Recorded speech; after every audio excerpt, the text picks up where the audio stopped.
Reiteramos la bienvenida a la Jornada Científica Virtual de Anestesiología y Reanimación de la Región Central. En el día de hoy estaremos sesionando el primer panel científico y estaremos hablando de medicina perioperatoria para cirugía electiva. Para ello nos acompaña el panel integrado por el máster en ciencias, el doctor Reinaldo Jiménez Prende, especialista de segundo grado en cirugía general, profesor asistente y máster en urgencias y emergencias médicas. También el doctor Daniel Olivera Fajardo, especialista de primer grado en cirugía general, profesor auxiliar.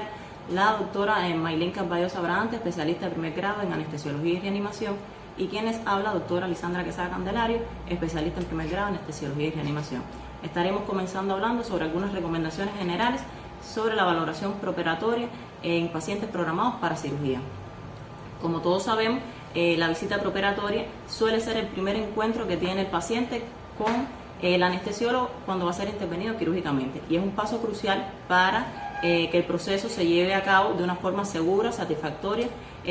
teniendo en cuenta los aspectos médicos y también los organizativos.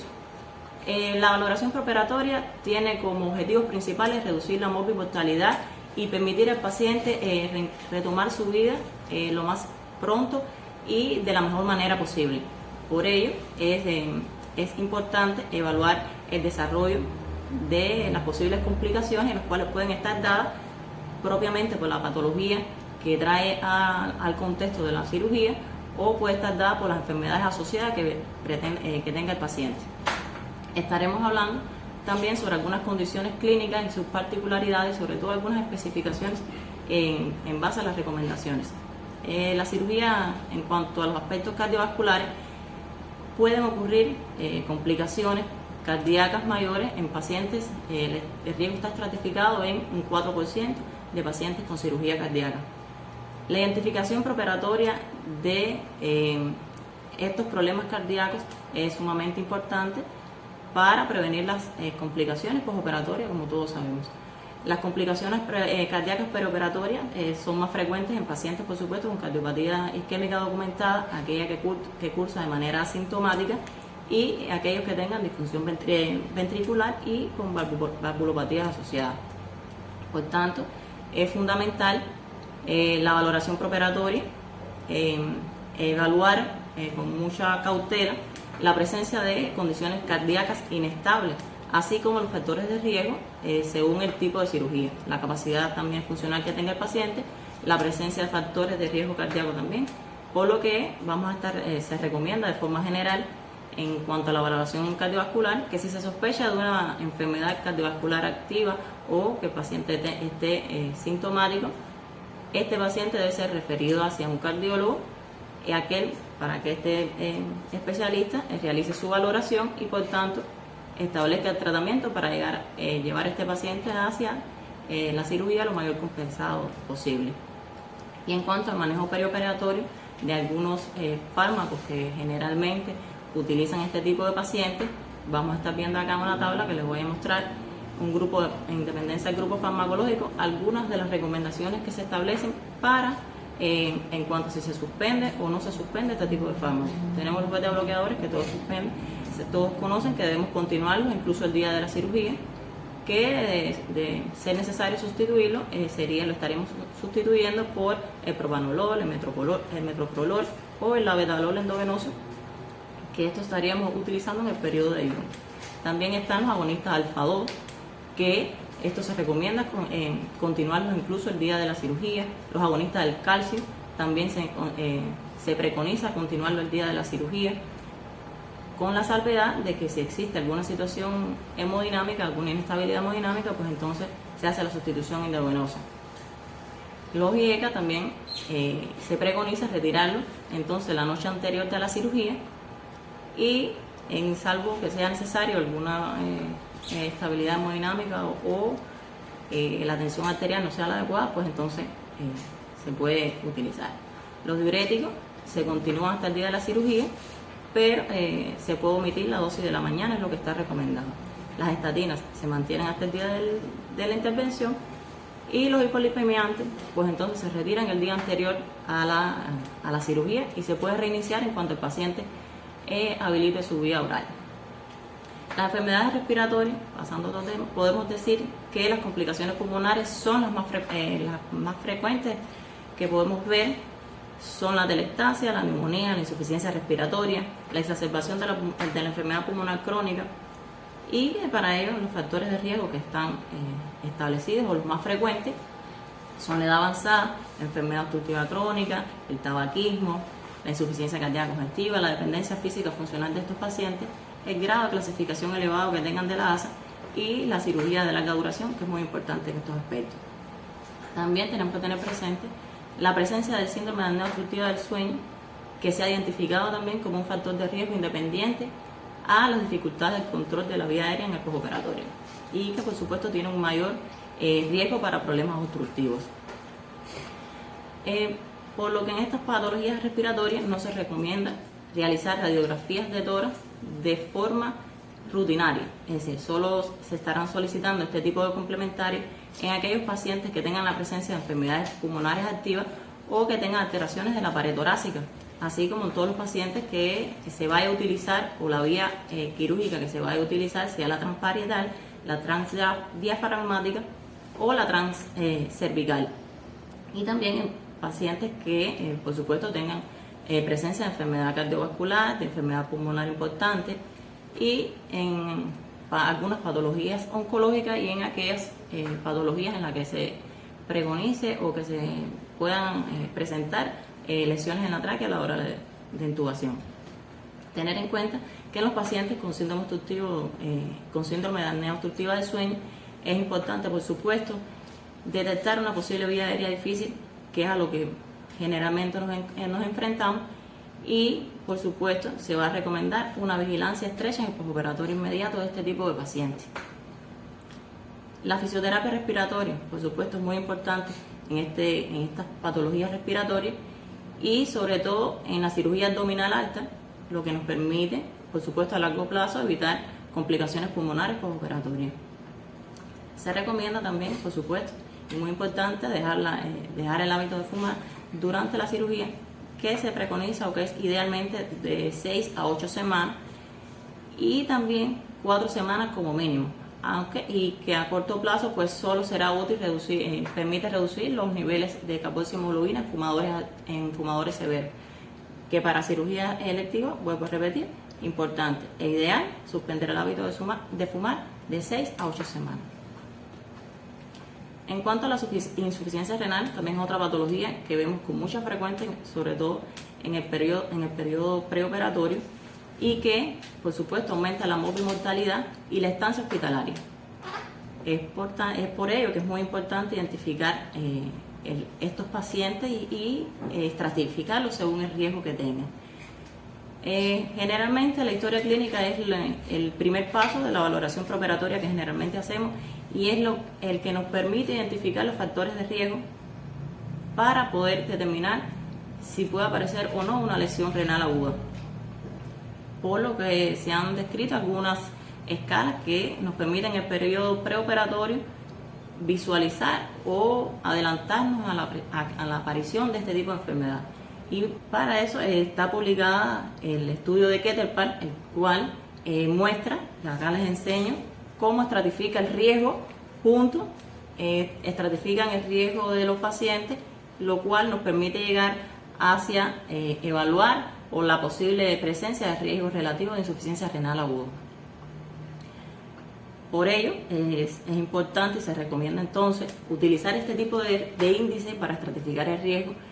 en el estado preoperatorio, para poder visualizar y disminuir las complicaciones postoperatorias en este tipo de pacientes. Tener en cuenta también que el índice filtrado glomerular, por supuesto, es uno de los elementos más importantes en este tipo de patología en cuanto a complementario se refiere, y que se deben realizar en este tipo de pacientes. Y por supuesto también es muy importante monitorizar la diuresis perioperatoria y realizar un adecuado manejo de los fluidos en este tipo de pacientes que ya se sabe que tienen una insuficiencia renal previa, y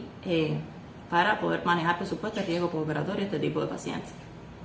Pasando a otro tema, la diabetes mellitus, por supuesto, es una patología frecuente en pacientes quirúrgicos. Tanto la diabetes tipo 1 como la diabetes tipo 2 producen alteraciones macro y microvascular que dañan órganos dianos como el corazón, cerebro y riñones, como todos conocemos. Además, los niveles elevados de glicemia pues, son un factor de riesgo perioperatorio para que surjan las sepsis de herida quirúrgica, como todos sabemos. También tienen mayor riesgo de insuficiencia cardíaca postoperatoria, ambos tipos de diabetes, y se asocian a mayor índice, por supuesto, de laringoscopías difíciles. Por tanto, ¿qué se recomienda en este tipo de pacientes? Pues tratarlos como si fuesen pacientes cardiópatas desde un inicio que tenemos diagnosticados pacientes diabéticos. También debemos optimizar los niveles de glicemia perioperatorias en este tipo de pacientes para evitar las posibles complicaciones postoperatorias. Tener en cuenta que estos pacientes tienen generalmente complicaciones de tipo de la cardiopatía, de las nefropatías, las retinopatías, y que este tipo de pacientes también, por supuesto, tienen un alto riesgo de alteración del metabolismo de la glucosa y que, por supuesto, entonces debemos identificarlos para un mejor manejo en el postoperatorio. Que este tipo de pacientes tenemos que considerar los pacientes como vía aérea difícil en todos los contextos, ya sean cirugías electivas o cirugías de urgencia, y que es sumamente importante este aspecto. Y en cuanto a lo que es el manejo farmacológico de este tipo de pacientes, acá les voy a dejar una tabla donde se muestran todos los fármacos que utilizan este tipo de pacientes y algunas recomendaciones en cuanto a las estrategias preoperatorias. En cuanto a los trastornos de la coagulación, son patologías frecuentes que a veces pasan inadvertidas. Por tanto, la evaluación preoperatoria es sumamente importante, hacer un interrogatorio exhaustivo, porque generalmente es donde detectamos este tipo de patología, y de ahí va a partir la estrategia que vamos a tomar en cuanto a este tipo de pacientes, y determinaremos si es necesario realizar complementarios que nos ayuden a diagnosticar cómo está la hemostasia del paciente y si debemos remitir o no este paciente a algún especialista de hematología. Por lo tanto, si sospechamos de un paciente con un trastorno de la coagulación, debemos realizar una valoración muy específica. Es recomendable, por supuesto, auxiliarnos de un especialista en hematología. Tenemos que tener en cuenta que la corrección perioperatoria de todos estos trastornos hematológicos pues van a ser muy importantes porque nos va a permitir una mejor evolución del paciente durante el peri, trans y postoperatorio, y que la evolución del paciente sea la más satisfactoria y las complicaciones sean las menores. Y también es importante, porque a veces lo pasamos por alto, que no siempre en este tipo de pacientes, que no siempre debemos indicar pruebas para diagnosticar trastornos de la coagulación, a no ser que lo sospechemos o que lo diagnostiquemos durante el interrogatorio de este tipo de pacientes. En cuanto a los complementarios, vamos a hacer algunas recomendaciones bien rápidas y breves, porque generalmente estamos acostumbrados a realizar o a indicar, mejor dicho,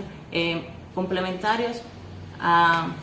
todo tipo de pacientes y de todo tipo. Y se ha demostrado que los complementarios se deben indicar solamente en estos pacientes